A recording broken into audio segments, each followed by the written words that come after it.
nga po eh. Miss na miss ko na po siya. Naiintindihan ko yan. Ang sakit talaga ng wala ng mahal sa buhay. Normal lang nararamdaman ko yan.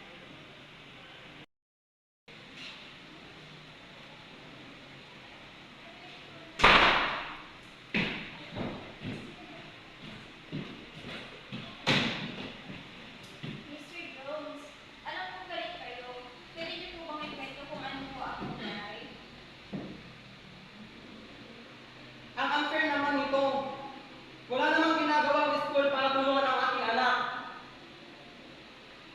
Naiintindihan ko po ang inyong Mr. Jones. Pag-usapan po natin ng maayos. Ano po ba sa tingin niyo ang kulang na ginawa ng school? Hindi po sila nag-communicate na maayos. Wala silang ibinigyan ng suporta sa anak ko. Mukhang kulang po ang komunikasyon at suporta na natatanggapin niyo mula sa school. Gusto ko pong maunawaan ang mga hinaing. David, ang dami mong iniisip ano? Pwede mo ba ikwento kung ano ang nagpapagawa sa'yo? Lahat na po ata eh. College, trabaho, baka mali ang piling ko.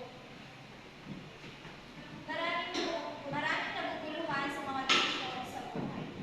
Tara, tuklasin natin ang mga bagay na gusto mo. Ano ba ang hilig at interes mo? Mahilig po ako sa art, pero hindi ko alam kung kikita ako doon. Ang dami mong iniisip ano? Pwede mo bang ikwento kung ano ang nagpapabigat sa'yo? Lahat na po ata. College, trabaho, baka mali ang piling ko.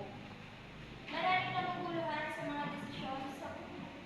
Tara, tuklasin natin ang mga bagay na gusto mo. Ano ba ang hilig at interes mo? Mahilig po ako sa art, pero hindi ko alam kung kikita ako doon. Pag-usapan natin yan. Kwento mo kung bakit gusto mo ang art. Tapos mag-isip tayo pa ng mga pwede. David, napansin ko tahimik ka lately. May gusto ka bang pag-usapan? Wala po. Okay lang kung hindi ka pa handa. Pero gusto ko malaman mo, andito na ako para makinig. Nag-aalala ako sa'yo. Hindi ko po alam kung kanino ako magsasabi.